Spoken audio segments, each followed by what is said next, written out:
Hello and welcome to Chaotic Crochet Chatter with Stitchcraft Gifts. I am Jenny. I am coming to you from North Yorkshire in the UK. I am a crocheter and this is where I come roughly every couple of weeks to tell you all about the things I have been making and what my plans are going forward. So, I've got a cup of tea to keep me going.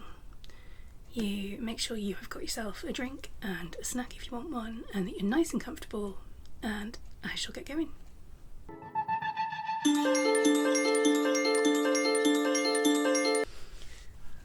Hello. It is Wednesday, the 12th of June. It is about 10 o'clock in the morning, almost exactly, actually, here. And I am really tired. I did not get to sleep until about 3 o'clock this morning, maybe past. So I've had less than 4 hours sleep. So it's entirely possible that this will make even less sense than usual.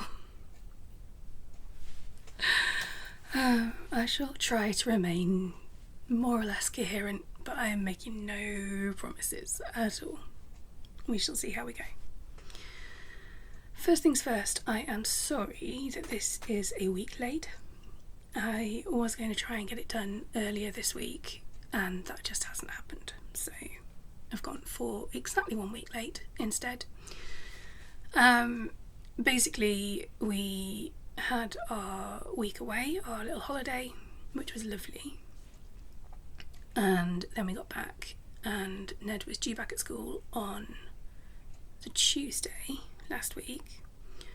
Monday morning he woke up with a raging temperature and it just got worse and worse. And then his throat was hurting and his head was hurting and it was like, and his ear was hurting. I was like, okay, tonsillitis or ear infection or both. Eventually got him to the doctors on Thursday and they went, yep, tonsillitis. Viral. Well, no, they weren't sure at the time, so they said, we will prescribe you some antibiotics, but don't start taking them yet. So okay, fine, we'll leave it till the weekend. By the weekend he was pretty much better, so it was clearly the viral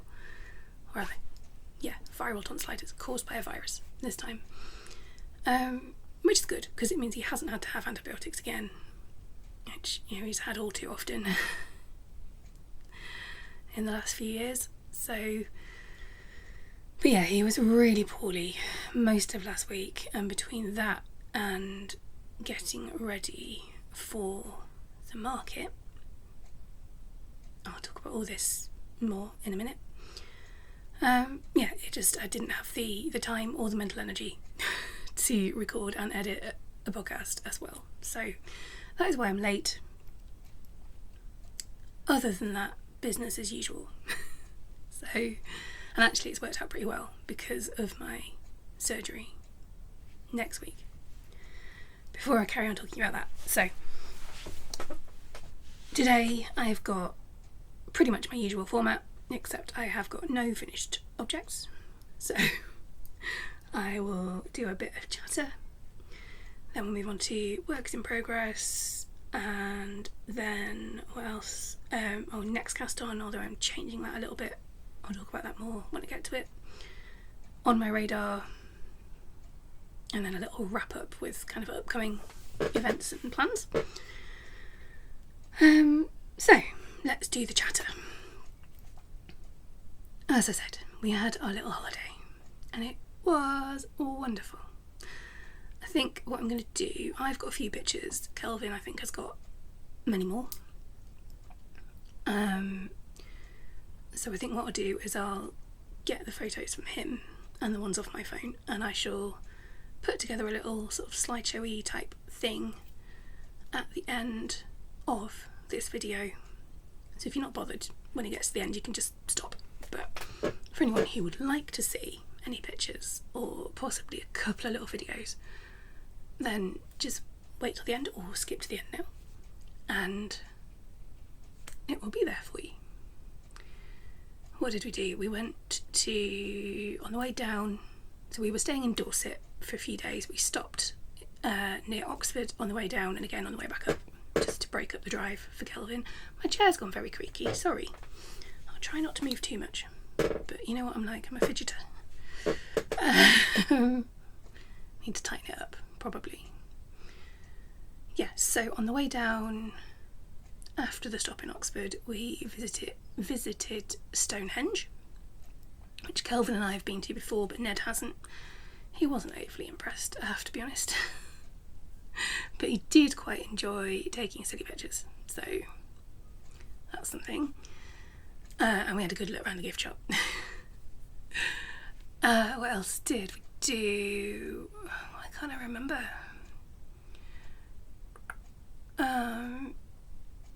We visited the Dorset Museum. That was interesting. A lovely little museum actually, and not too expensive. That's in Dorchester, I believe. And they've got a fantastic room with loads of fossils and so on, as you'd expect down in that part of the country.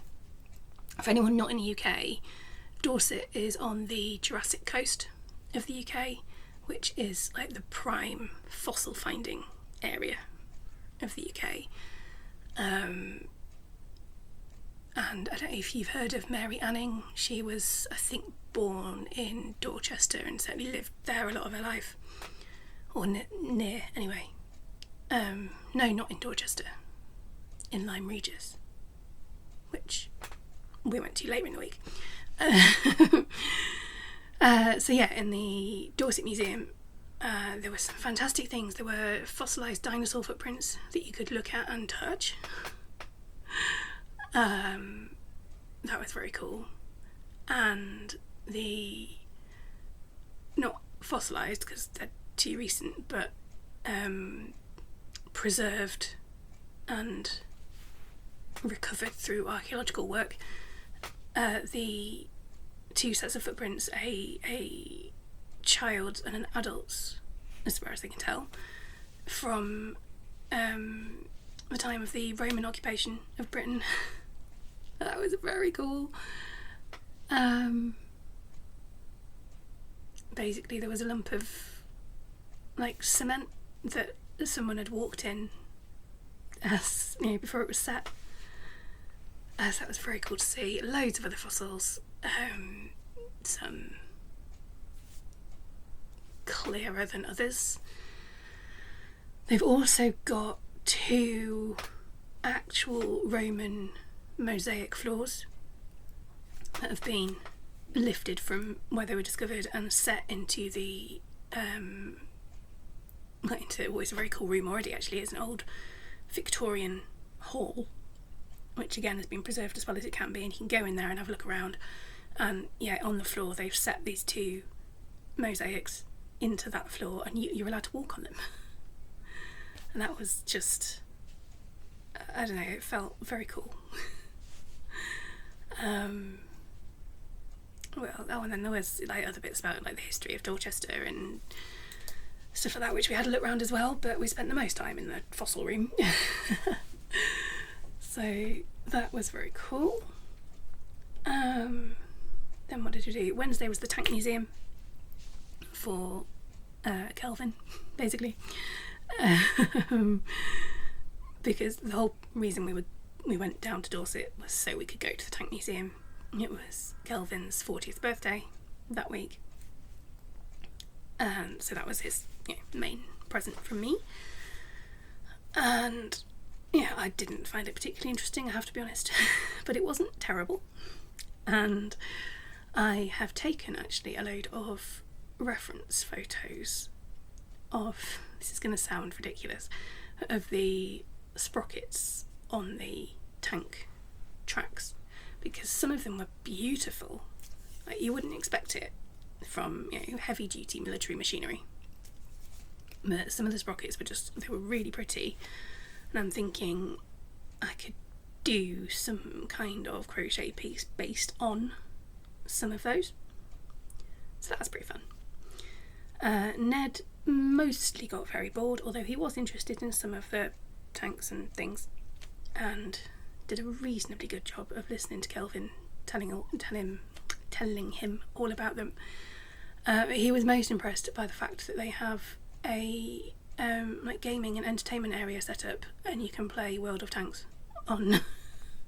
They've got some computers, well, they did have computers, and I think they had like some Xboxes and a few tablets, and he spent a good half an hour, 45 minutes on one of the computers playing World of Tanks. I sat with him while Kelvin did a bit more looking around, and then we went back and did a little bit more of that just before we left as well. Again, we had a little look around the gift shop there, of course, and bought a few bits and bobs. I can't show you most of them today, they are in other rooms in the house, they're mostly for Kelvin.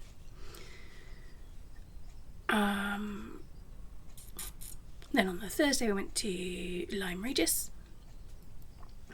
which is right on the coast. It's like a beach town basically, very pretty little place, and yes, I think the birthplace of Mary Anning, certainly where she lived.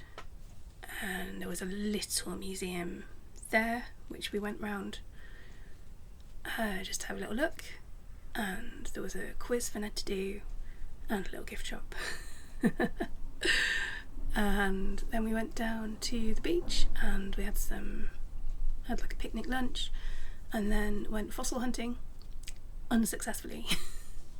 We have amassed quite a collection of pretty stones as per usual, but no fossils, unfortunately, as far as we can tell. So that was a little bit disappointing, but you know, you can't guarantee finding a fossil. And we did end up running out of time. We had to get back to the car. So, yeah. Then, on the way back up on the Friday, we went to the Cotswold Wildlife Park,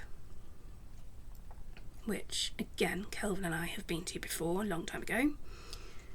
Ned never had. We had a lovely time there, got really lucky with the animals, actually. Kelvin and Ned even saw the wolverine, which is there. I couldn't see it, but that's to be expected. If you don't already know, I am partially sighted. I won't go into it now, I think I have done on a previous episode somewhere. But yeah, I struggle with seeing that kind of thing.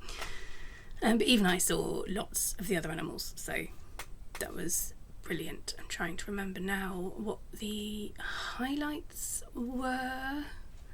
We saw two clouded leopards. I now can't remember most of what we saw. Oh, wolves. The wolves were very cool. There'll be pictures. There'll be pictures at the end. Anything we saw, we've taken a picture of. Oh, the penguins were brilliant. Anyway. And then on the morning of the Saturday, before we left to finish driving home, we found a yarn shop in Oxford. I wanted to go to one in Dorset, really, and get some Dorset flavoured yarn.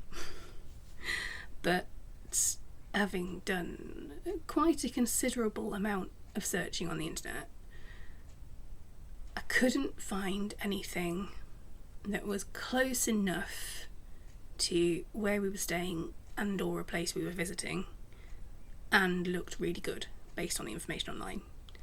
So decided not to bother and found one in Oxford instead, which I will talk about more when we come to acquisitions, because of course I bought some yarn to bring home.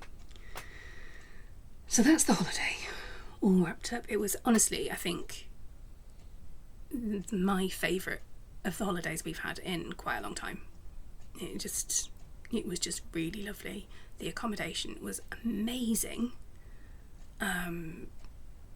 especially if we compare it to where we stayed in March in Scotland. Roughly the same price, worlds apart. Yeah, this place we stayed in this time was just so well thought through, Everything's really good quality, lots of just little extra touches that you don't need, but they just make a little bit of a difference, and you wouldn't necessarily always get them. Really little things, like there was a toothbrush holder in both the little ensuite toilet upstairs and in the bathroom downstairs. You know, tiny thing, but really helpful. And there was, both in our bedroom and in Ned's bedroom, there was a battery powered but rechargeable torch that could also act as a nightlight. Fantastic. I don't know, lots of other little things. And the owners live next door and were lovely. And they have a gorgeous dog who is called Nellie and is 2 years old. She's a Staffy, I think. And just because of the layout of the garden, she could get to one of the windows in the bit we were staying in the little cottage, and she came to check on us every morning and every afternoon.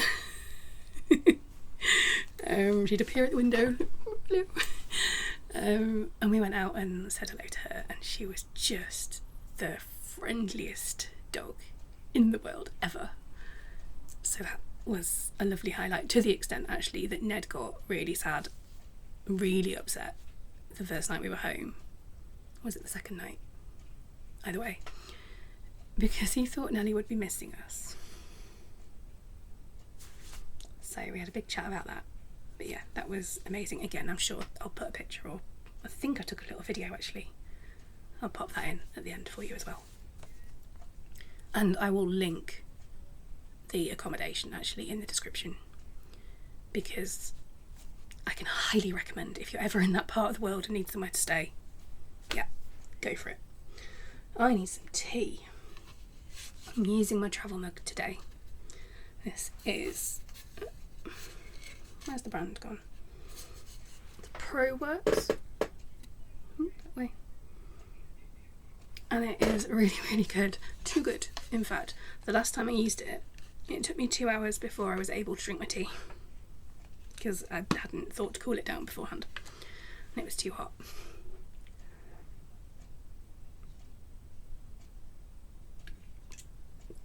That is still just on the verge. It's like borderline too hot drinkable. I think I said last time I always struggle with my tea going cold too quickly when I'm recording, so I thought I'd give this a go. So far so good.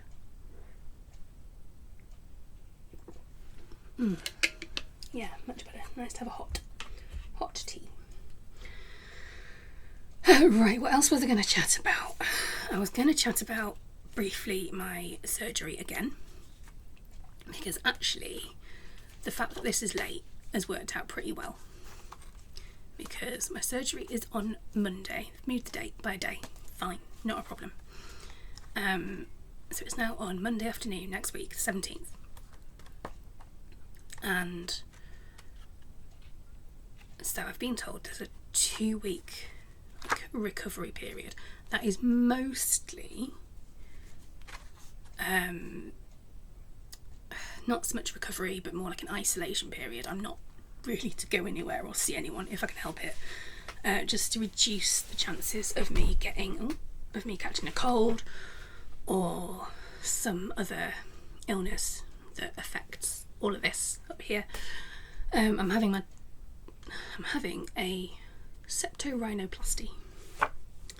Is to realign my septum and therefore hopefully allow everything to drain properly out of my sinuses.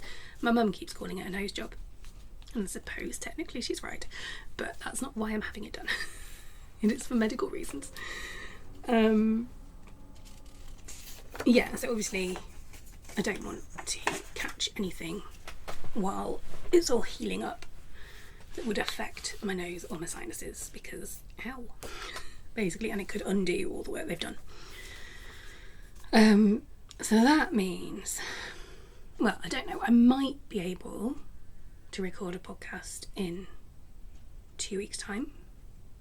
But what I'm actually thinking I'm going to do now, because this is late, so it's been 3 weeks since the last one, I might just go 3 weeks again, and then that puts me back on my like original schedule that's in my calendar.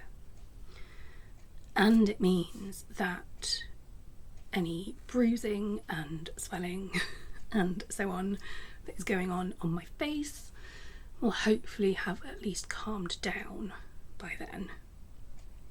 All going well, touch wood, etc, etc. So yeah, I think that's what I'm going to do. I am going to try and keep up with the daily crafty chats, which are also on this channel, separate playlist, I will link, etc.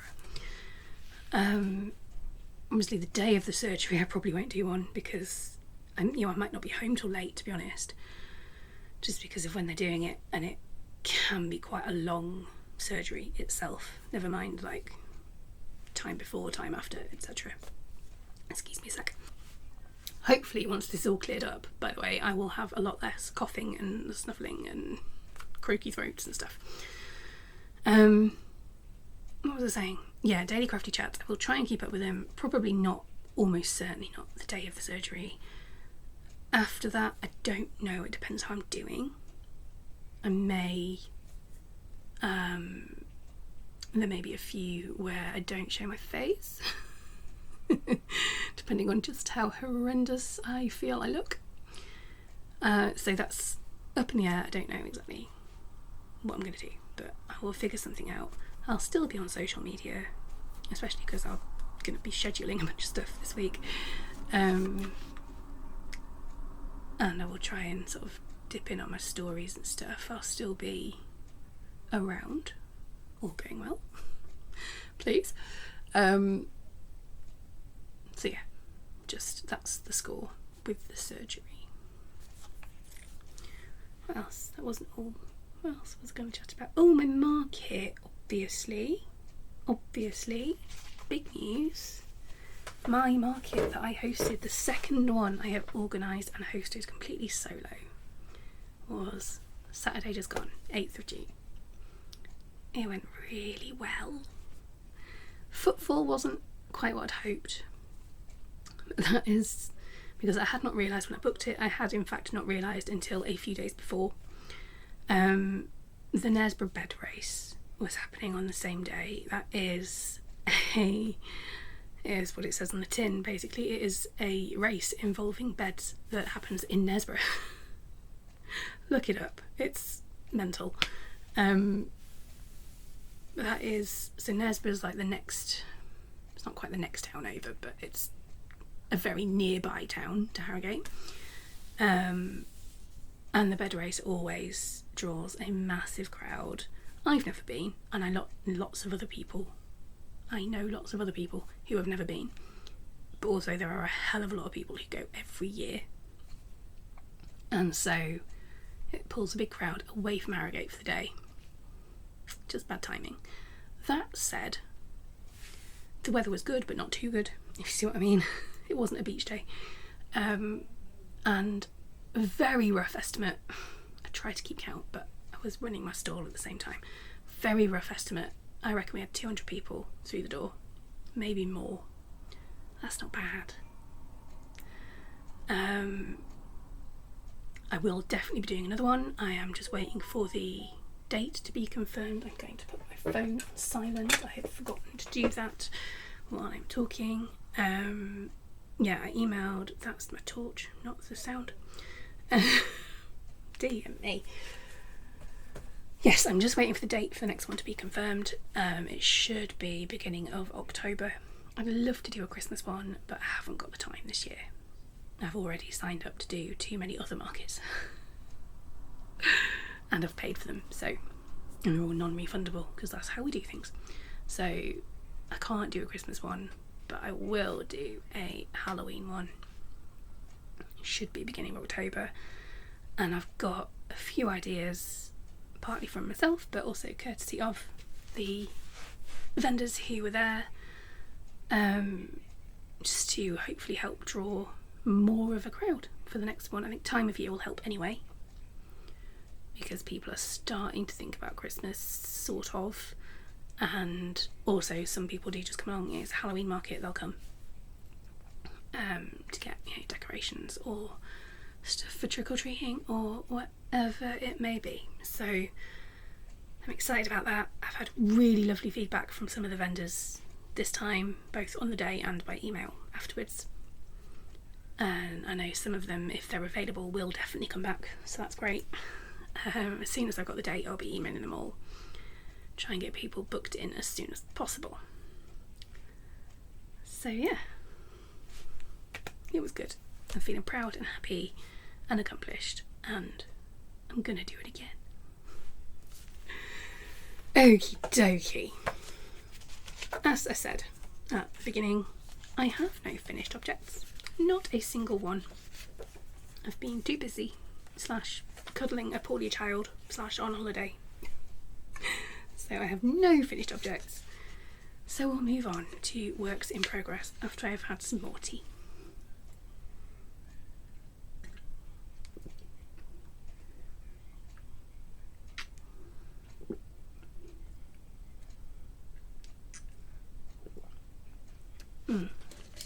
This is definitely working. Virtually no temperature change since my last drink. That's lovely. Okie dokie, works in progress. I have 6 that are almost finished. 6. In fact, I will finish them today. I wanted to get these finished last week, and then I had a hiccup, so I didn't get them finished last week. But I'm going to get them finished today, and they will go with me to the next market I'm at, which I'll mention briefly now. I'm in Wetherby this coming Saturday, so the day after this goes live. I will put it in the notes for you, and I will probably mention it again later. I have been making drawstring bags. Didn't think the colour was quite right. Hopefully it'll show up better after later editing and that. Everything's just a little bit lighter than it really is.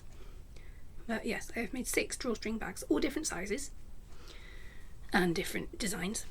So I shall go through them one by one in a moment in the order that I made them. And I've loved doing these. They're really quick. They're great for using up leftover yarn. Most of them haven't used much at all, especially the smaller ones.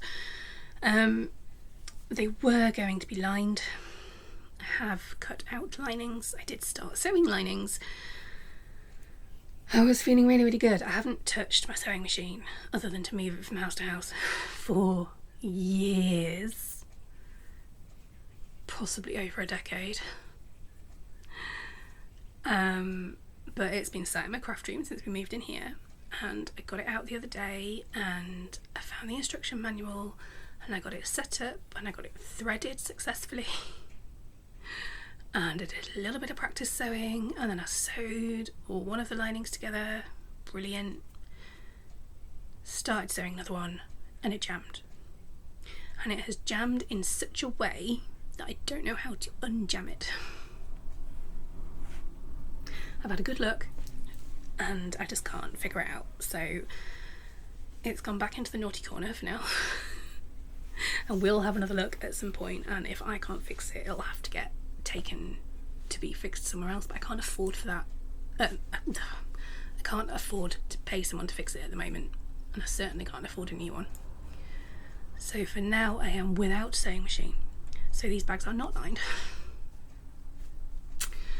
And I need to just finish off the drawstrings. I want to do proper tassels on the drawstrings, but otherwise they're good to go.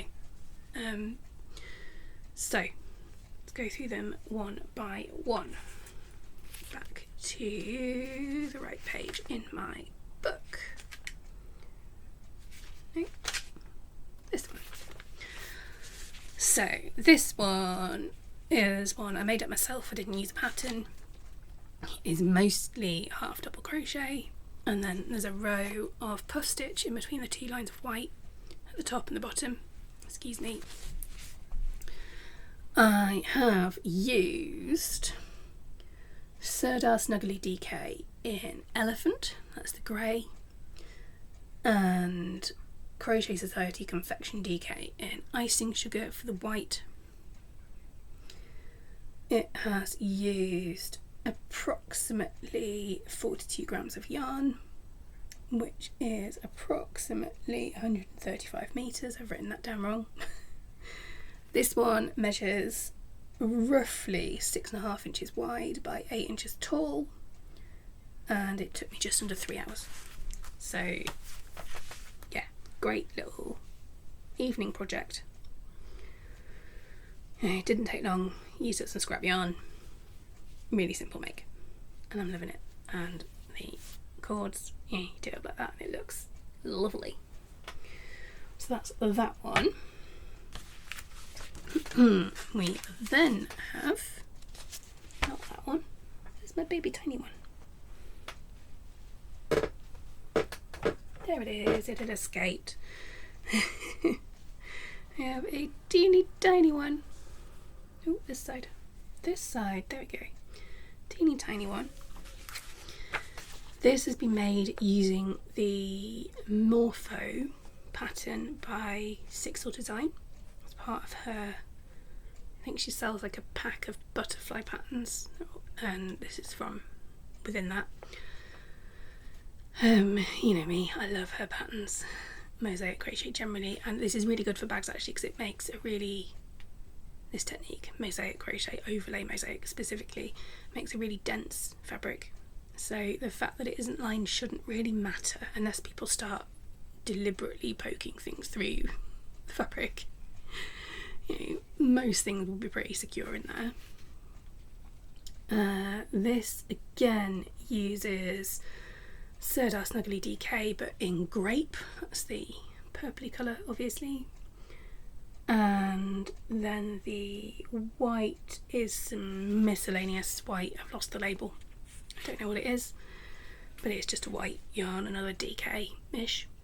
This one, because it's tiny, has only used 16 grams of yarn, which is around about 53 meters. And it is 3.5 inches wide by 4 inches tall, roughly, and took me about an hour and a half. So I think I really like that one. It's very cute. Okay, then we have another no pattern. Just used the star stitch for this one. Really like it though. Really like it. I was a bit worried I was going to run out of the grey. I just had enough. Doing the stripes as I've done them, just had enough. So yeah, this is using the star stitch, which you can find many tutorials for on YouTube, on the internet, etc. Serdar Snuggly DK again in elephant, using up the leftovers from that bag I showed before, and the confection DK in icing sugar again, basically using up the yarn left over from the first one, although I think I've still got a bit of icing sugar left. This used 46 grams, which is, if I can read my writing, 149 meters according to my maths. It is roughly 8 inches wide and 6.5 inches tall, and took me, this is the one that took me the longest, nearly 6 hours for this one, but it is quite a bit bigger than the others. And star stitch is lovely, looks gorgeous, and it's actually a modified star stitch actually. I modified it. But it does take a while to work up, so that's just how it is. But it looks really nice. I really love the, I don't know what you can see, the stitch definition in there. You can see it quite well on the grey, I think. It's a bit closer for you. There you go. I just think it's a really lovely texture. So that's that one. I then have, moving into my favourite ones now of the 6 that I made. I think all 3 of these are tying for top spot. This one was, again, I just made it up. It's all half double crochet stitches. I've made it look a bit like a strawberry. Semi-intentionally. but not quite. But yeah, it's all just half double crochets, and I've just carried the white yarn through and added stitches in a pattern that's vaguely strawberry-ish. This is a red yarn that I don't have the label for, so I don't know. I think it's not actually a DK. I think this one is an Aran or worsted weight. Never mind. The white is again the confection yarn in icing sugar again. I'm using up some more of that. This one used 44 grams of yarn overall, which is very approximately 65 meters. It's the Aran weight. Obviously it's thicker than DK and therefore fewer meters per gram. Yes. This one is about 6 inches wide again and about 6.5 tall, so almost square, and took me just over 2 hours. So one of the quicker ones. We then have two more that both use patterns by Sixel Design again. This is the Big Skulls pattern. Love it. Absolutely love it. And we are using for this one Paintbox Simply DK in Jam, that's the darker colour, and Bella Coco Luminous DK in colour 237. I don't have a colour name for that, but Kelvin says it is a very similar colour to the Parma Violet sweeps, so I'm calling it Parma Violet. This is a smaller one. It used 28 grams, about 85 metres, roughly 5 inches each way, so again roughly square, and took me just over 2 hours again, so another relatively quick one. And then the final one, which is my absolute favourite, just for nostalgia really. This is using the very first mosaic pattern that I ever tried. I used this same pattern to make a cushion for my mum 2-3 years ago for her birthday one year. This is the Mini Skulls pattern. It's very cute, really easy to work up. If you haven't tried overlay mosaic crochet before and you're not sure about it, this would be a really good pattern to learn. It is mostly just single crochet and double crochet stitches. There is one special stitch per repeat, and once you've done it a couple of times, it's dead easy. And her instructions are really well written, really clear, and there may even be a video tutorial for this one still. I'm not sure, but there might be. So yeah, really enjoyed doing this one. And this is using the same yarn as the other, again just using it up, and it used 36 grams, which is around 109 meters, 5 inches wide, 7 inches tall, and took me almost 3 hours. So there we go, that is all of them. I'm really pleased with them. The cords, by the way, I have crocheted as well. Don't know how well that shows up ish. They're mostly two colours, some of them aren't, it just depended on what I had available left over. I can't remember the technique name for making these cords. I think one of the bags has just got a chain for the cord. It's really hard to hold because it's so tiny. But most of them it's basically like a mock, I'm going the wrong way today a lot, a mock I-cord. I will definitely be making more of these in other designs, other colours, etc. These are all going to go to the market on Saturday, as I've said, and any that are left will go in my shop at some point after. Between this market and my next one I've got about 6 weeks, so I'm intending to do a shop update in between. I will keep you posted. Right, I need to cough to clear my throat and I need some more tea. Hang on. Just realised I've already been recording for 40 minutes. This could be a long one. Right, more works in progress. I have told you before that's the wrong bag. I am sure about Ned's challenge that I have happily accepted to make him a new Pokemon amigurumi that has not got a pattern already. So I am designing my very own amigurumi pattern for the very first time ever. The Pokemon is called Salazzle, although Ned says it's Salazzle, so I don't know about the pronunciation, but it's spelt Salazzle. I shall put a picture up for you so you can see it. Again, I've actually made some progress. I don't think I'd started last time.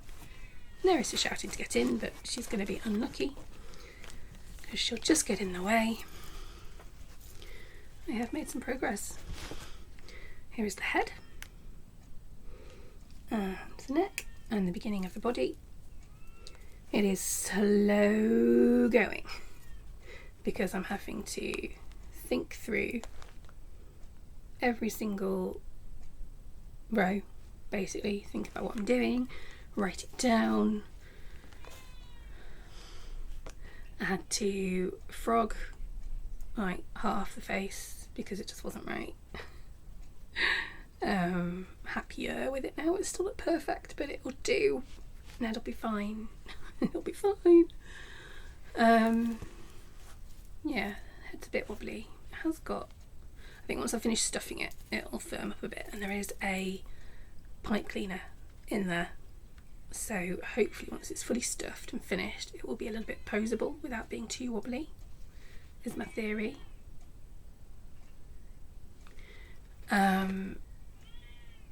Yarn. I have mentioned this before, I am sure, but just quickly again, I am using Hobby Amigo. Hobby? That's not showing up very well. Wrong way, hold on. There you go. This obviously is a purpley colour, so there's a grey. Or is that the grey?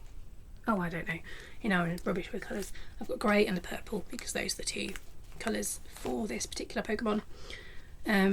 It's really lovely yarn actually. It's quite soft. It's 100% acrylic. Oh, this is the purple I've written on the back, dark purple.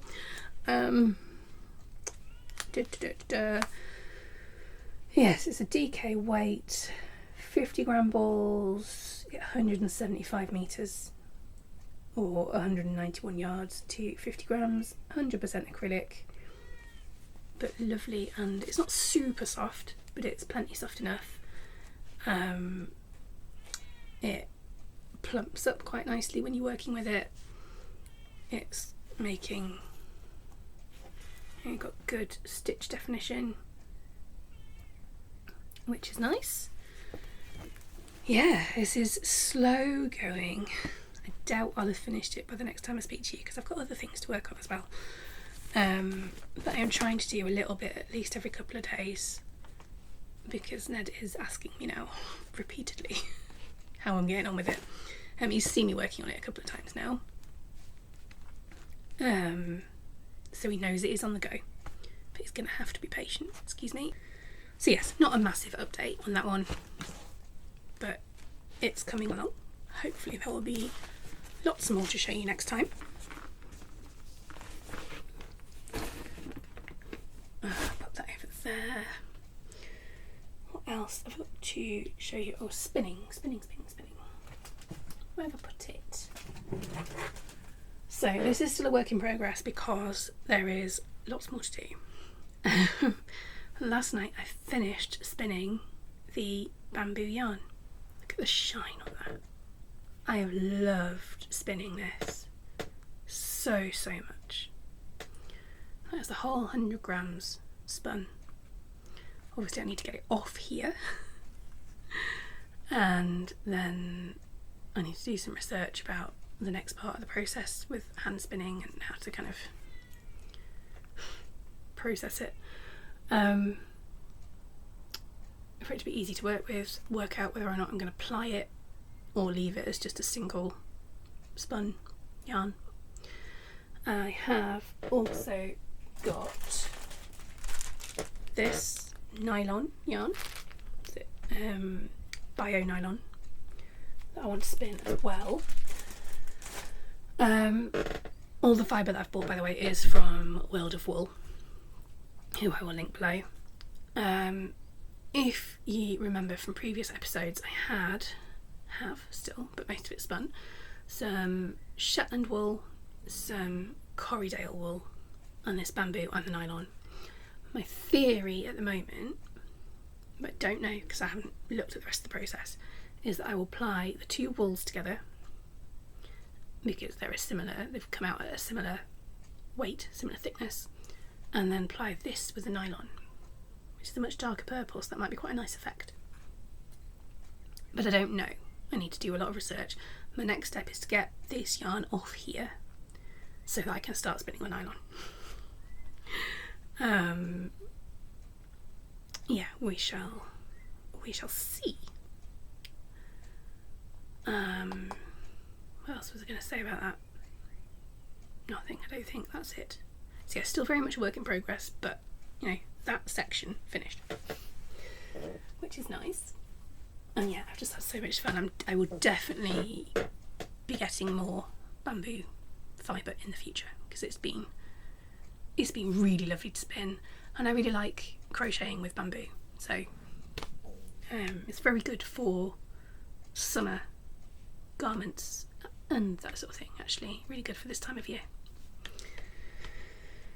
Other works in progress I have got in this bag.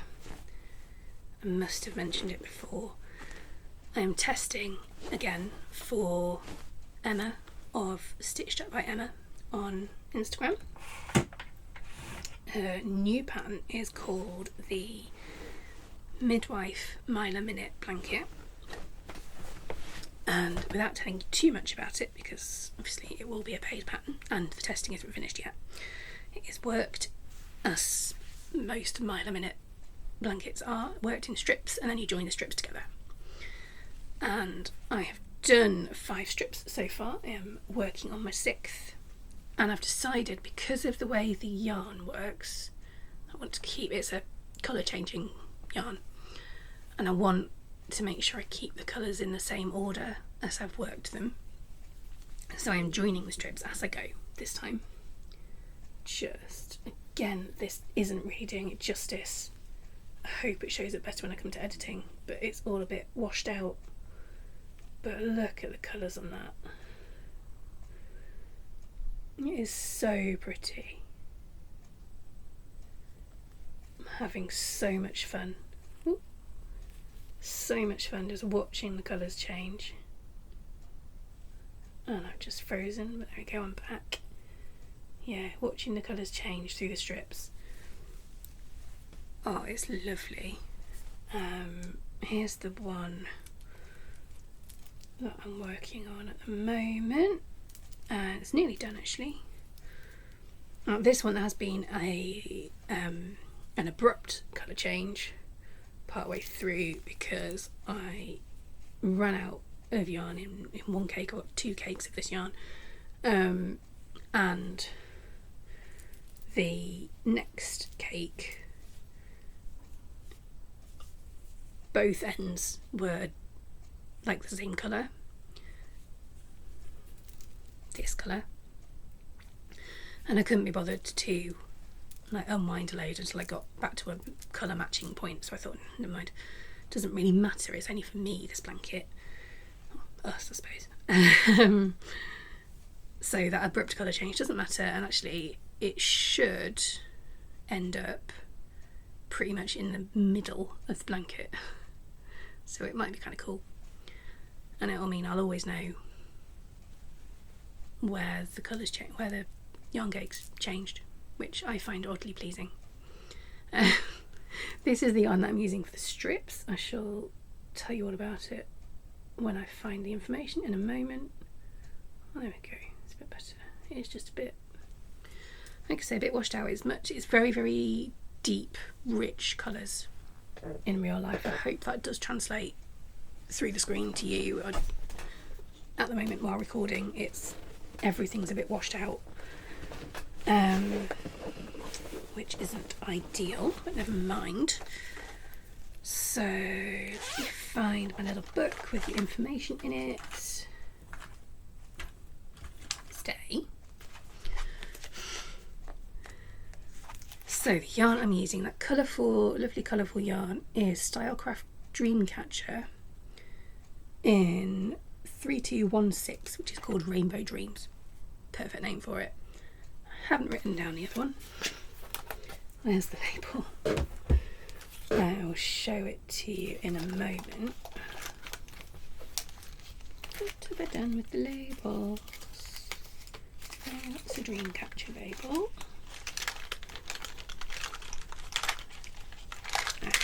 No, that's the one. Anybody else have that thing where you're somehow both really organised and really disorganised all at the same time? Is it just me? So the yarn that I'm using to join the panels, and then it will be used for the border as well, this lovely sparkly black yarn. Yes, I do like working with black yarn. I know that's unusual. It's just how I am. This is King Cole Glitz DK. It is, unsurprisingly, the colourway is 480 in Jet. And, so I should have said the Dreamcatcher is an acrylic wool blend. It's mostly acrylic with a little bit of wool. And then this is acrylic and then a bit of polyester for the sparkle. So very similar and yet very, very different fibres, which is providing an interesting contrast in the sort of feel of it as you're working it up. You know, the colourful bits are like slightly fluffy and soft and lovely, and then this edging and joining is really smooth,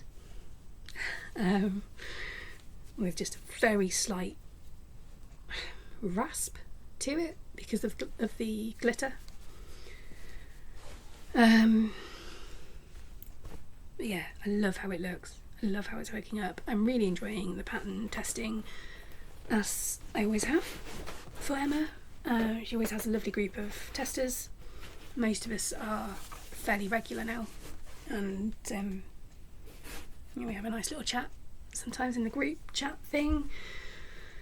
The pattern is gorgeous. I need to get a move on. That's one of the ones that I'm working to a deadline on, obviously, because it's a test and the deadline is fast approaching. But again, I'm trying to do some work on it at least every couple of days, depending on what else is going on. So it's coming, and it does work up pretty quickly, which is nice. Do I have anything else to show you? No. So very quickly,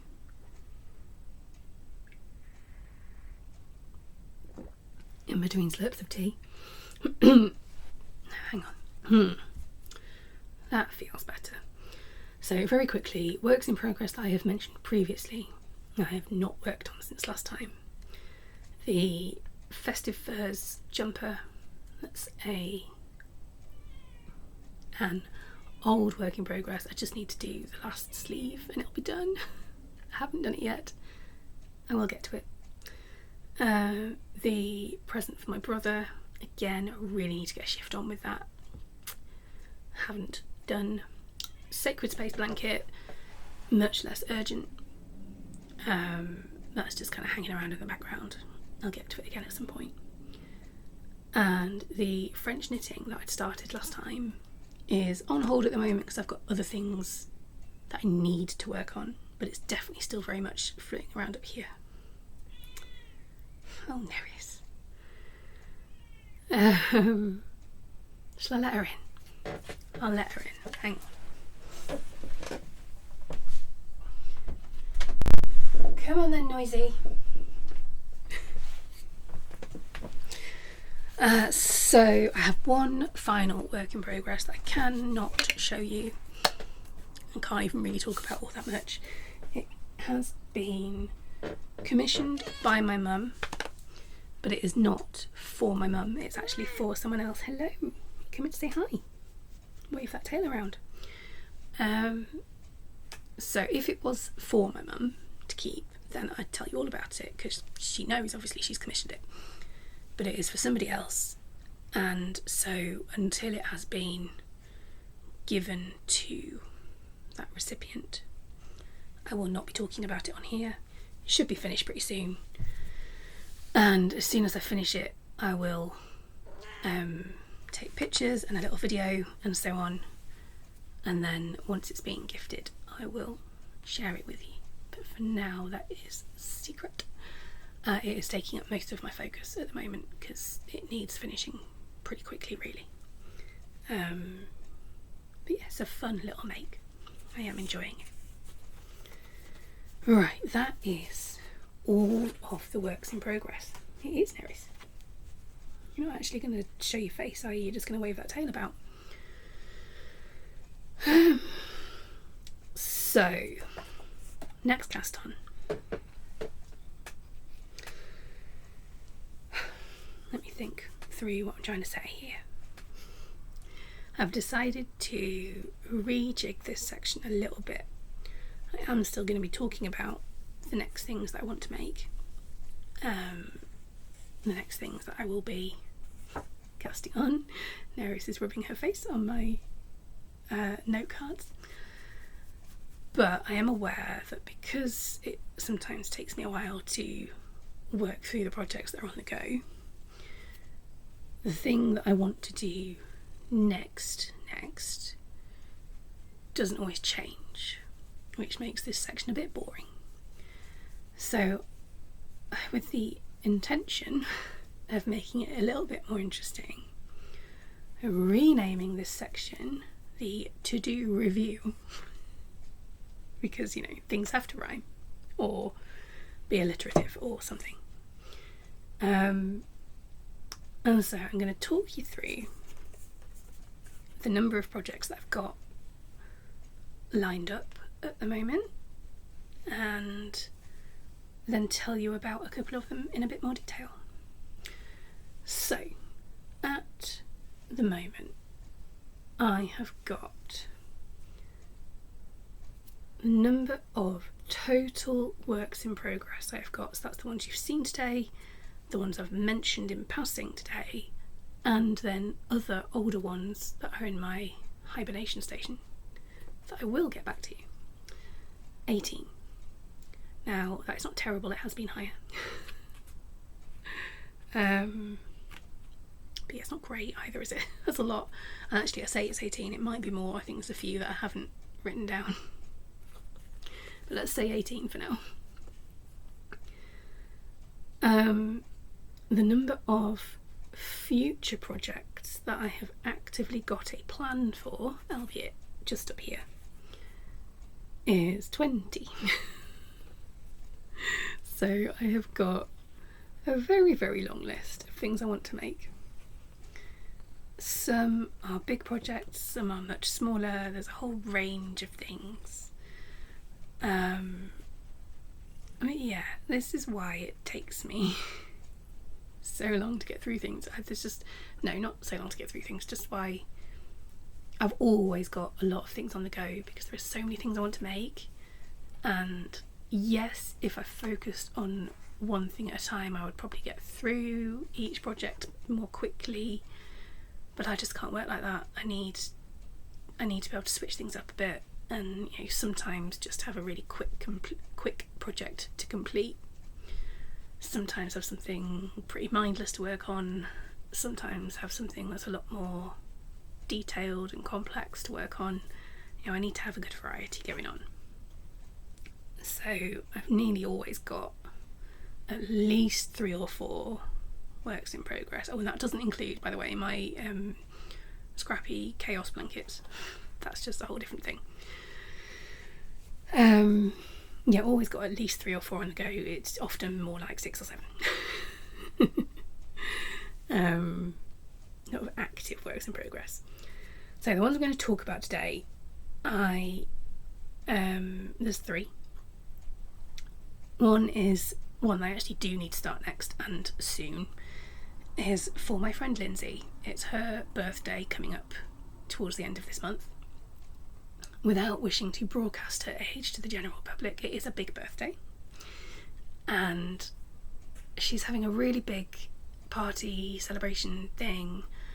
I was very much intending to go, very much looking forward to it, and then the surgery got booked in, and I realised the other day that the date for the party is just within that 2-week isolation period that I mentioned earlier.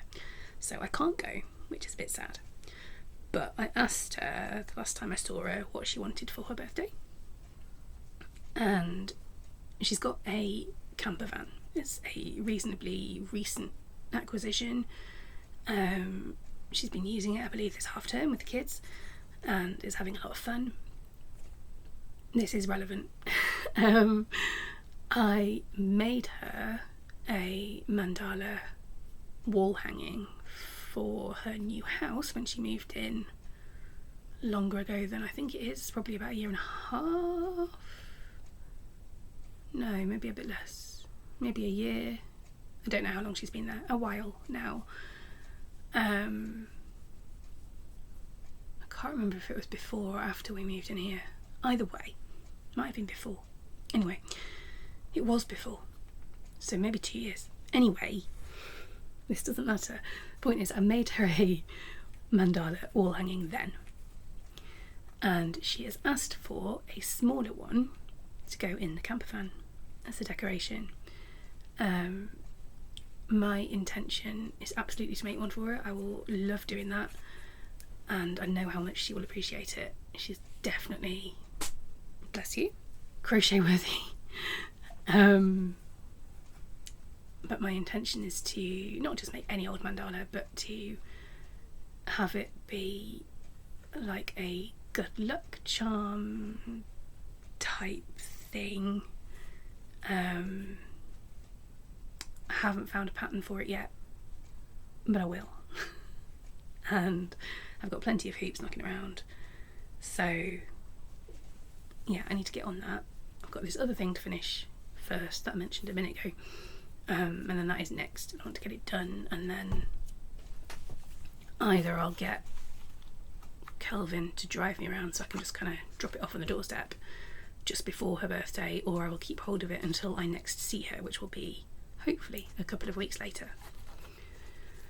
So yeah, I don't have the pattern. I don't know what colour, although the other one I made her was white, so I might do her another white one as kind of matching set. I don't know exactly what size, but I'm thinking kind of handspan-ish. Yeah, I'm looking forward to making it, and it shouldn't take me too long, especially with it being a smaller one. And I will really enjoy it. I love making mandalas anyway. I love Lindsay to pieces. She's just the best person. And yeah, I know how much she would appreciate it. Has Neris left? If she hasn't left, she's trying to. Hang on. I'm gonna let her back out of the room and then come back. What are you doing now? Now that we've had a cuddly, go back out. Good girl.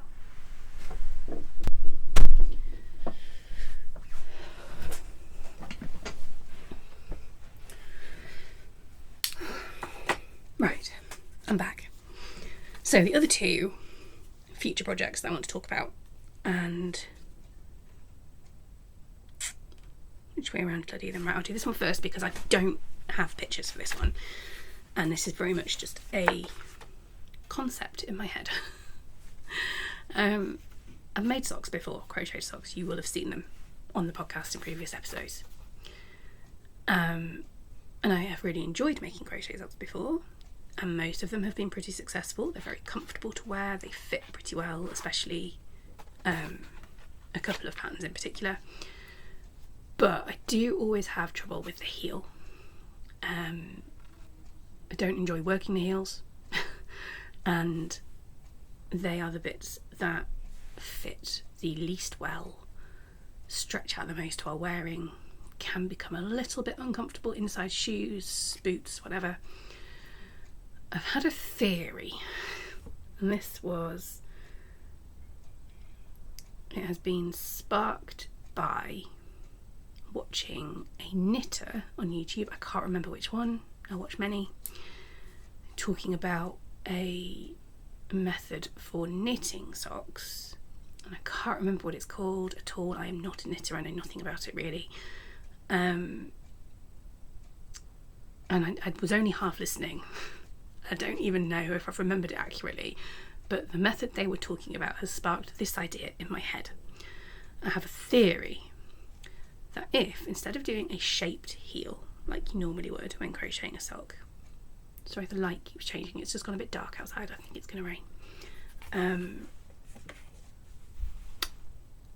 Yeah, instead of doing a shaped heel, when I come to doing the heel section, we'll do a panel of ribbing that essentially covers that space where the heel would be, so the overall width of the sock doesn't really change, although we'll have to a bit for like gusset increases and so on, but actually that will have happened before the heel. So yeah, panel of ribbing where the heel would be. Sorry, I've got an itch right there.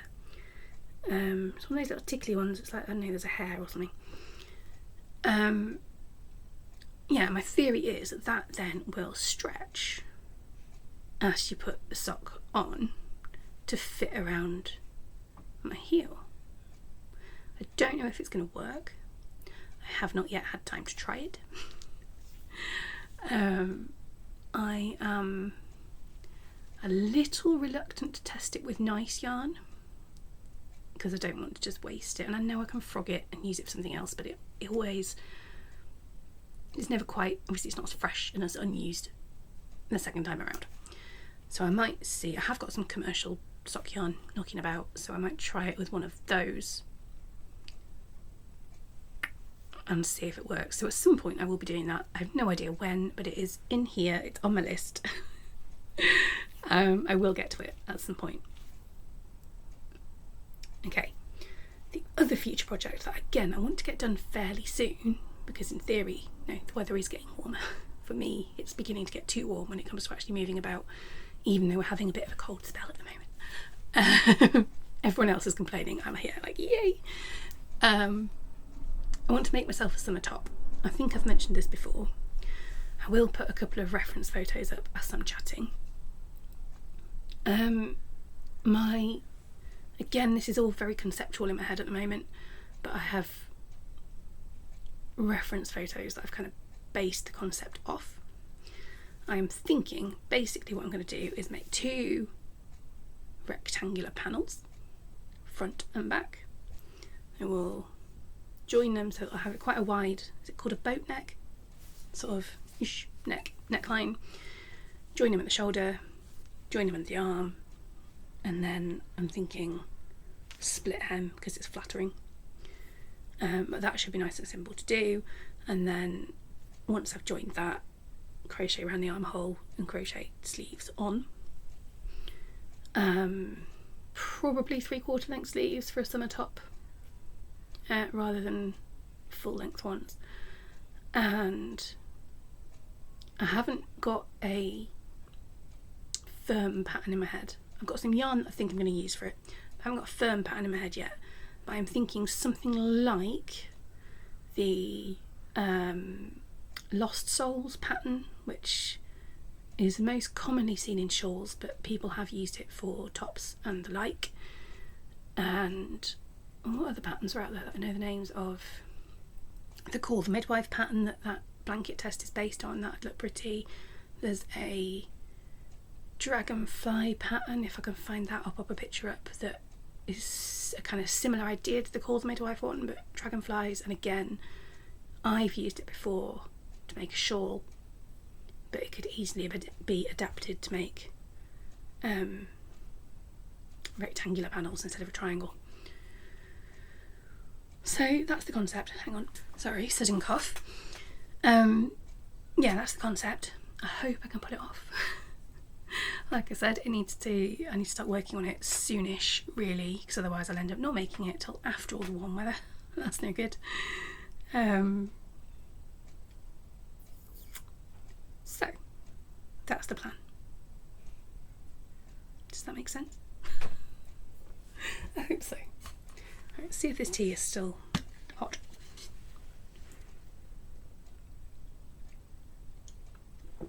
It's at the perfect temperature, actually.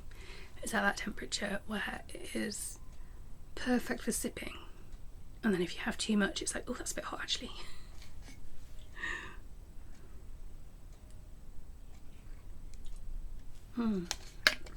Yeah, this was the right decision today. I'm gonna have to remember that for next time. Although, obviously, when the weather gets warmer, I'm gonna need a drink that helps my throat. Although hopefully not as much after the surgery. But I'm gonna need a drink that'll ease my throat, and squash or cordial or whatever you want to call it never quite really does it. Water just doesn't at all for me. If you have got any recommendations for a drink that is really soothing for the throat but isn't hot, please let me know in the comments, because I need some ideas for when the weather gets warm. Right, that is works in progress with a whole load of waffle. I'm now an hour and a quarter in. I will try not to waffle too much more, but I've got quite a lot more to say, so bear with. Again, you know, there'll be chapters, and if you want to go away and come back later, I won't even notice, so feel free. On my radar, I have something on my radar this time. This came to my attention just the other day, in fact, while watching the latest podcast by the wonderful Eldenwood Crafts. Is she called Emma as well? I might have that wrong. If you're watching, I'm very sorry. I think it's Emma, though, at Eldenwood Crafts. She is a knitter and I think occasional crocheter, and hand dyes her own yarn now, and makes project bags, which are very lovely. I shall of course link her below. Please do go over and have a look at her channel, subscribe if you like it. She's pretty well known, I think, in the yarn crafty community, mostly for her bags, in fact, which are very, very cool. She is currently running a make-along, which I am very tempted to join in with. I don't know if I have time. I wasn't initially sure what I would make, but I have thought of something. The make-along is called the Last of the Party make-along, and the concept is to make something that you have never made before, but you feel like everybody else has. So things like the virus shawl if you crochet, the Tolster tee if you're a knitter. I don't know enough about other crafts to come up with anything. She did say that there's another option if there's a craft you want to try that again you feel like everyone else has had a go at and you haven't. So I did consider having a go at knitting for it, because I'm still toying with the idea of doing some knitting, but I've got so much crochet to do. So I'm not sure about that. It can be any craft you like. It doesn't have to be crochet or knitting, it could be anything at all. It doesn't even have to be yarn based. She is running it. I didn't write this down. I think it's the 3-month make along.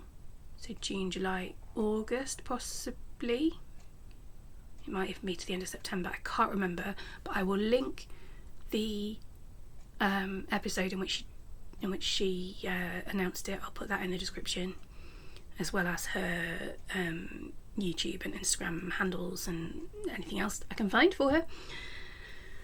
I am thinking I may have a go at making a granny hexagon cardigan. Hexicardi for short. Again, it is something that everyone has made, it feels like, and I have not yet. I have been toying with the idea for a while. I don't know which yarn I would use or anything like that yet. I fancy making like a fingering weight one for the drape, but that would take a while. The problem I have with looking at hexacardies that other people make is that because of the way they're constructed, if you've got a colour changing yarn, whether it's self-striping or a gradient or whatever, you end up with like a spot of colour under your armpit. Depending on the colour, that doesn't always look great, I don't think. But I don't think I'd want to make a solid coloured one. So I need to think it through. I know my friend Fee, who inspired me to start crocheting, Fiona Creates on Instagram. She's a very, very talented illustrator and graphic designer. I don't know if she's finished it yet, but she was working on one in all like shades of grey, which sounds amazing. I can't wait to see it. Fee, if you're watching, send me a photo if you've finished it. Yeah, so I don't know if I'll do it at all. I've got a lot on at the moment. I might not have the time, but it is something I would quite like to make. It definitely fits the brief. So we'll see. I may join in. And obviously she's offering prizes as well, at least a prize, I think. She doesn't know what yet, but there'll be something lovely, I'm sure.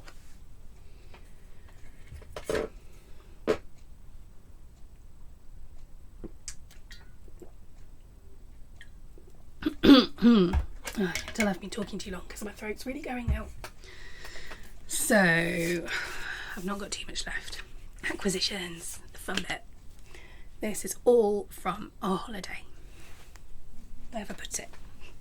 Right, I will start with the yarn because that's what you're here for, isn't it?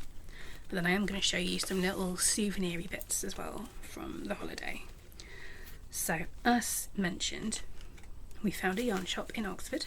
It's in the Covered Market in Oxford if you have ever been there. I've still got the price label on. And the shop is called The Woolhound. So of course I bought one of their little drawstring bags. It's only a small one, but it'll be perfect for small projects. Keeping it there, and it is just a drawstring. Nice and simple, easy to use. Oh, before the yarn actually. Ooh, that's the souvenir bit. I also bought from the Woolhound this very, very lovely little project bag because I saw it and it was beautiful, so I bought it. It's got bees on. What does it say on the label? This is, I'm assuming that's the company name of the person who made it, or Hobby Craft, which I don't know, Hobby Gift, sorry. It's got a handle. It's got two little loops either side which you can hang things off. It's got an eyelet in that end, you see here, which means you can pull yarn through it, use it as a kind of yarn bowl. It has got this lovely main pocket. It's a zipper bag, lovely generously sized main pocket for keeping your yarn and stuff in. Again, it's only little, but it'll be ideal for socks, small amigurumi, anything small. And then I didn't even realise this when I bought it. I only realised this when I was showing it very quickly on my crafty chat videos a couple of days after we got home. It's got a front pocket, which is also zipped.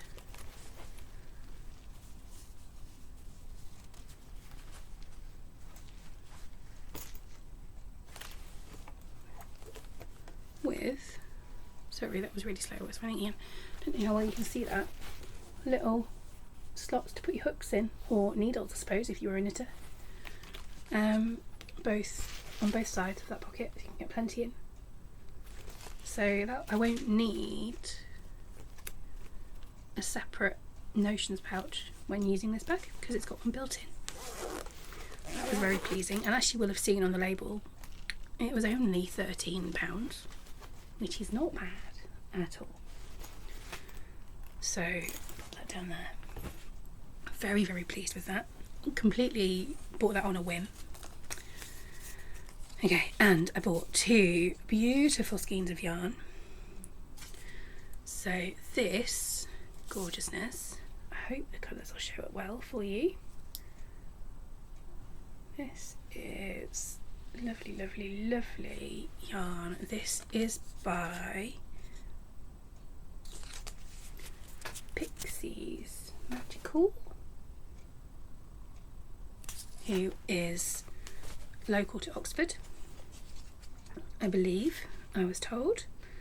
It is BFL sock yarn, so it's 75% superwash blue-faced Leicester wool. Blue-faced Leicester is a type of sheep, very well known for its wool, and 25% nylon, so perfect for socks. It is, I believe, fingering weight, yeah, 100 grams to 425 metres. And the colourway, I believe, says Taro.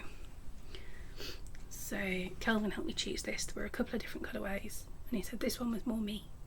So it's a bit pastel-y for what I would normally use, but I really wanted to get some local yarn, and I have done.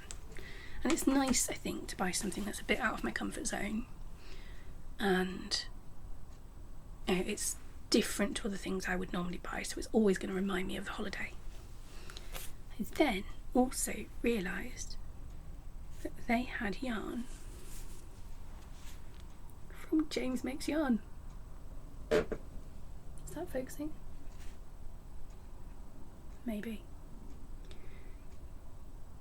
You may have heard of James Makes Yarn. He is very, very well known in the knitting, particularly knitting, I think, but knitting and crochet communities. I'm assuming that he is also relatively local to Oxford, because this colourway is called the Woolhound Exclusive, which is why I bought this. A, because James Makes Yarn, awesome. B, because I wasn't going to be able to get this anywhere else. Again, not really my colours, but pretty cool. And again, you know, them being out of my comfort zone and different to colours I would normally use, that's not a bad thing. So I think this one's a DK weight, superwash merino, so not specifically sock yarn, but would maybe stand up to it. Maybe not, because it's just merino. Yeah, 100% superwash merino DK. 100 grams is 225 metres, I think that says. And yeah, I will link James down below, and Pixie as well. I will link them both, and the Woolhound, in fact. Yeah, super duper happy. Super special yarn. Yay.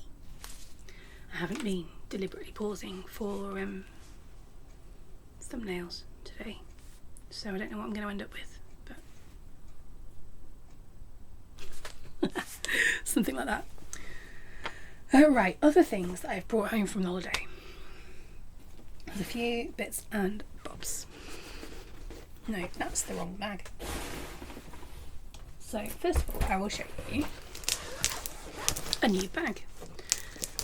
You will have known, well, the third bag I've brought home. I've done really well out of this holiday, despite it being Kelvin's birthday. So you will have seen before my tote bag from the Yorkshire Wildlife Park with the lemurs on it. In fact, I showed you it a minute ago.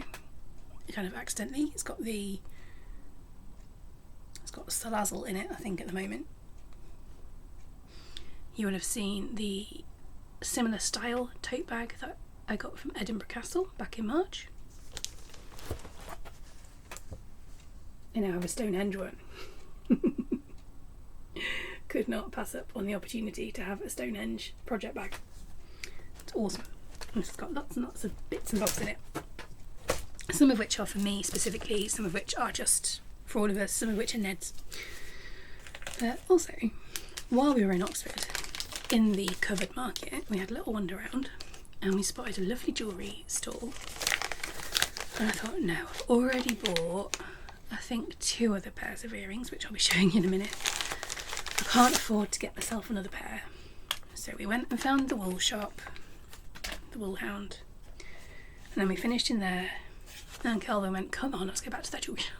I want to buy you those earrings you saw. So the shop is called Nothing. Which, I don't know, it just amuses me. I like it. And these are lovely earrings. The earrings themselves are Robin Valley. Mouth box. And they are just so cute. A little like Egyptian style cats. I cannot hold things still. I am so sorry. Wobbling all over the place. Okay, that has focused though. Just about.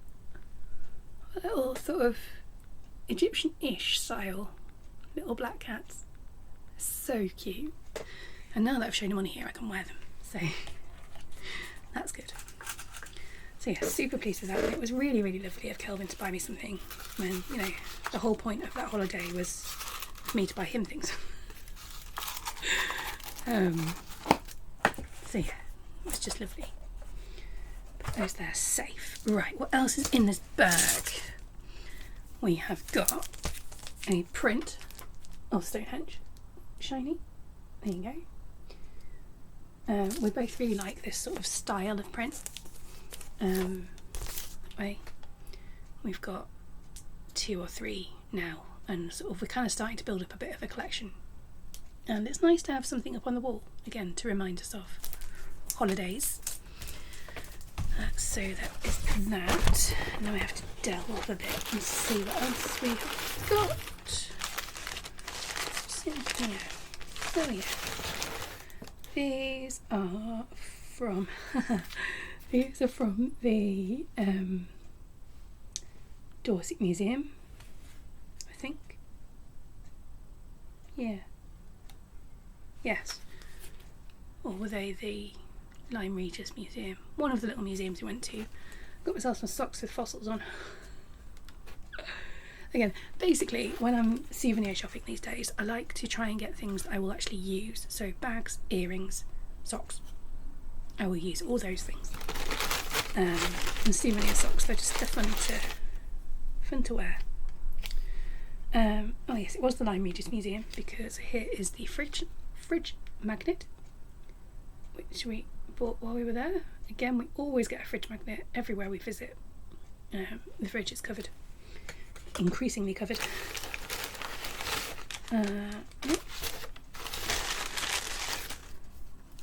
Oh, forgot about that. Ned got a sticker for finishing the quiz as we went round. So I must put that in his sticker book for him. Oh, and then this is Ned's as well. I think I've forgotten all about it. And they had a bunch of crystals and precious stones and so on. And he was admiring this, so I asked him if he'd like it, if I would buy it for him. And he said, yes please. I can't remember what kind of precious stone that is. But yeah, they've made it into an egg shape, as they often do with these things. And so as far as Ned's concerned, it's a dragon's egg now. And it is very cool, to be fair. I very nearly got myself one as well. So those are Ned's. What else is in this bag? Oh, from the Cotswold Wildlife Park, I bought myself a little bat. Because I love bats. And they had, that was what else was there actually, they had a good bat exhibition. So he can live somewhere here, I think. Don't know why it's a he. Definitely a he though. He's super cute. I shall find him a space in here. That's a receipt. That's a receipt. Oh, lots of receipts. Oh, in fact, I need to keep these. I need to go through them. Don't throw them away. because I need to make sure I get the money out of the holiday account for those. Oh, these were from the Cotswold Wildlife Park, and I've just remembered they're by the same company as those other earrings. So I've got 2 lots of Robin Valley earrings from this holiday.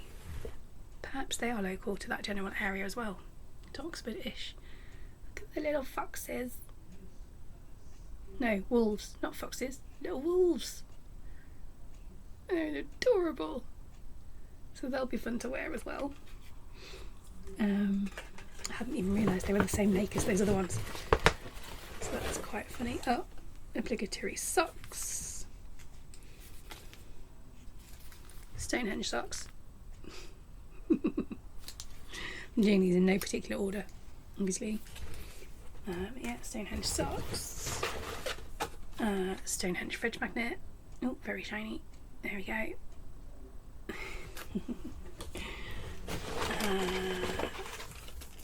More receipts. Oh, this was a bit random because it's the wrong time of year, but I thought it'd be really cool to hang on the tree when we get to Christmas. It's like a hanging decoration from Stonehenge. Just thought it was really fun. It hangs on a ribbon.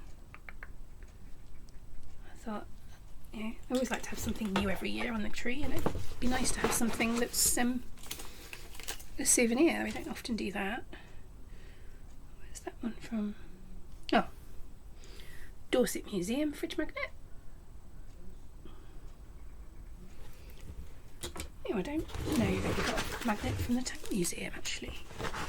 I might discover that I did in a minute. Mostly receipts. Oh, that's it. Oh, we did, of course we did. Tank Museum fridge magnet. I do love that. It's very, very cool. And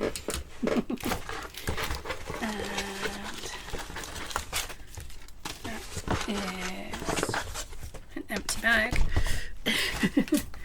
So here we have Ned bought this with his own money.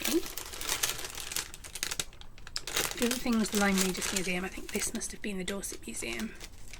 He bought himself a flint arrowhead. I think he just thought it was cool. And I agree. And it was not at all expensive, so a nice little thing for him to have. Can pop all those things in his room in a bit, and then he'll come home and be like, oh, I forgot about those. Because he hasn't asked about them at all. And then I have one more pair of earrings to show you, which are from Stonehenge. Aren't they cool? So yes, I've done very, very well out of this holiday. We all have as a family, but yeah, I've got 3 pairs of earrings, 2 pairs of socks, some yarn, project bags, 3 project bags. Done very, very well. So yeah, lots of things to show you. I am not expecting to have anything else to show you for at least the next couple of episodes. I am on a bit of a self-imposed spending ban at the moment, having paid my credit card yesterday. Eek.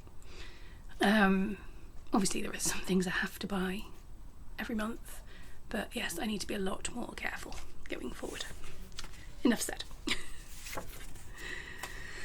Right, there we go. You will be glad to know, I'm sure, that that is nearly it. I will just do a wrap up for you. So, what do I need to mention? As I said in the chatter, surgery next week. Will probably be 3 weeks till the next proper episode. I'll try and keep up with the crafty chats. Watch this space. I'm sure there will be some kind of social media update just to let you know how I've got on with it. Hopefully the next time I speak to you I'll be a lot less croaky and a lot less sniffly and coughing less. We'll see how I go. Father's Day is this weekend. Both my dad and Kelvin have birthdays towards the end of May, and then Father's Day is like the middle of June. And it's just Oh, it's so annoying. Oh, and then Kelvin's dad's birthday is in June as well. So I don't know yet what I'm getting my dad. I don't know what Ned's getting Kelvin. We'll figure something out. Sweets, chocolate, maybe. Yes, I hope if you are a celebrator of Father's Day that you have a really lovely Sunday and that you spend it with your dad if you want to. Not everybody does. I have a sometimes rocky relationship with my dad. It's not always entirely comfortable, but we get on these days. He is not a well man anymore. I won't go into detail. He's a very private person. He wouldn't want me to talk about it on here.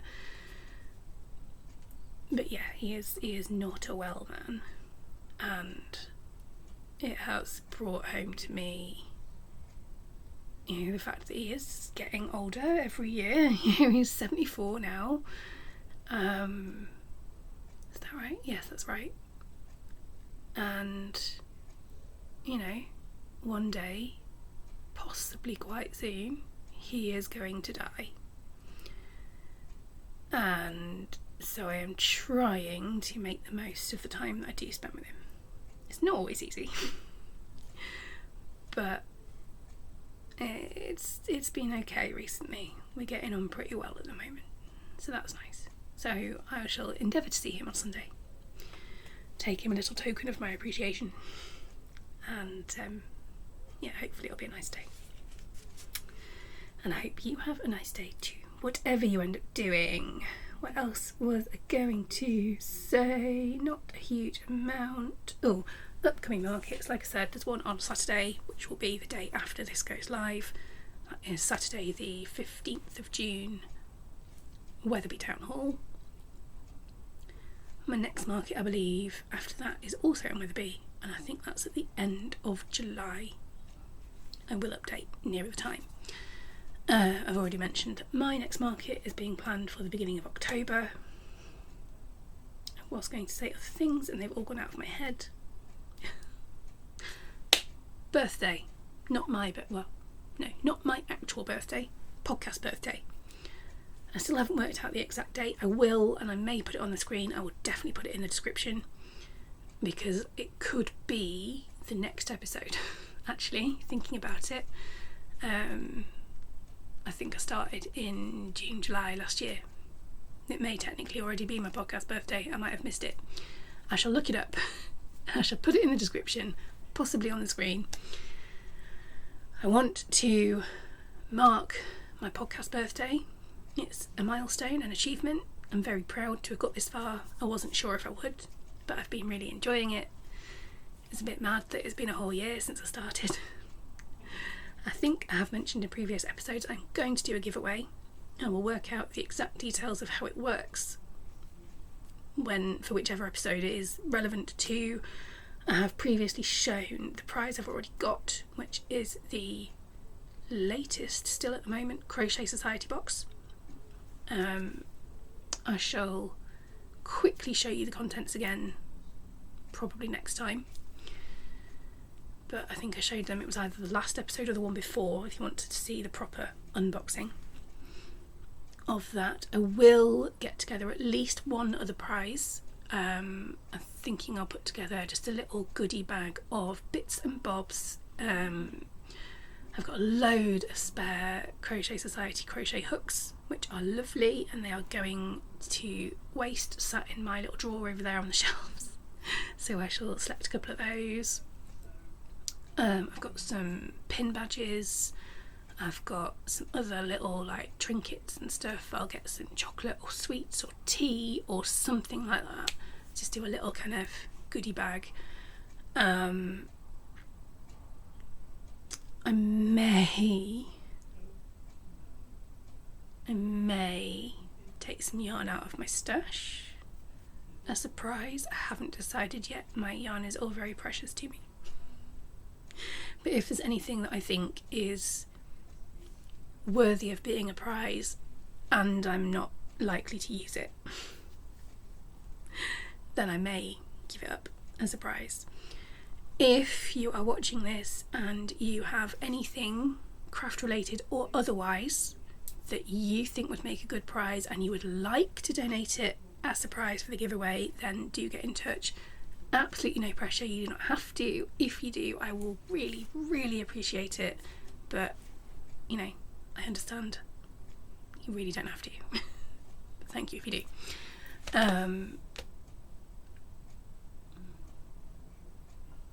Train of thought went whoosh. I think that's all I was going to say about that. So it really just remains to say, oh god, I'm going quick, wrap up before my brain just goes pleh.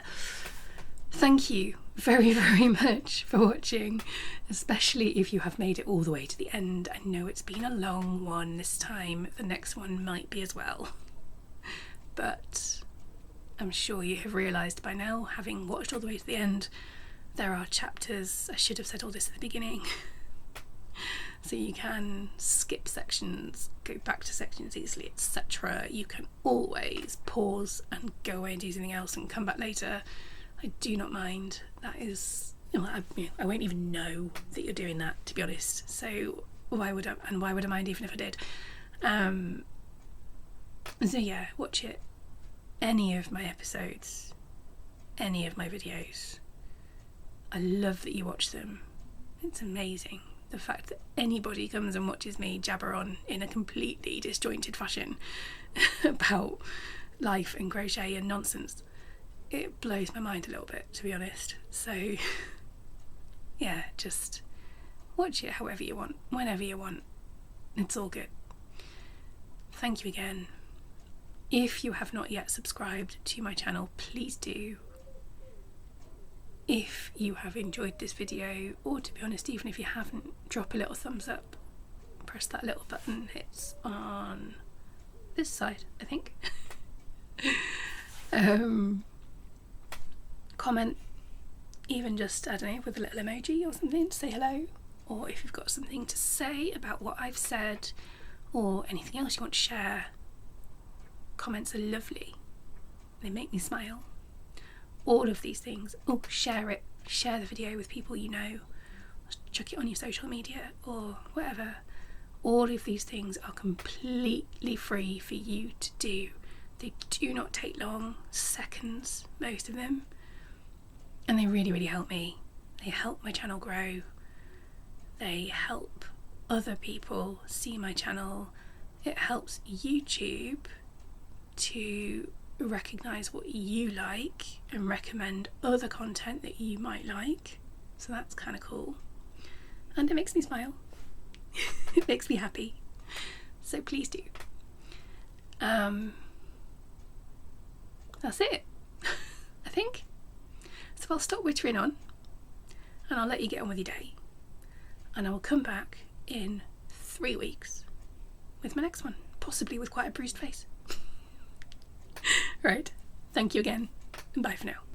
Hello, I'm back again, just quickly. Different position, no makeup. It is Thursday and I'm editing, and I've just realised I completely forgot to say something. With my podcast birthday very, very quickly coming up, I think I mentioned last time I'd like to do a sort of Q&A, questions from the public kind of thing. I don't know whether I shall include it in the next full podcast or whether I shall do a separate video. I suppose it probably depends on how many questions I get. So if you have absolutely anything at all that you would like to ask me, pop it in the comments. It does not have to be craft related. It can be about any aspect of my life or something completely random even. I really don't mind. Obviously, try not to get too personal and keep it clean. I do reserve the right to just not answer any questions that I feel are inappropriate, but I'll answer most things. I really will. So yeah, anything you've got, anything at all, pop it in the comments and I shall do my best to answer. Right, that really is the end. Sorry this was so long. And I'll be back whenever I'm back. Okay, thank you and goodbye.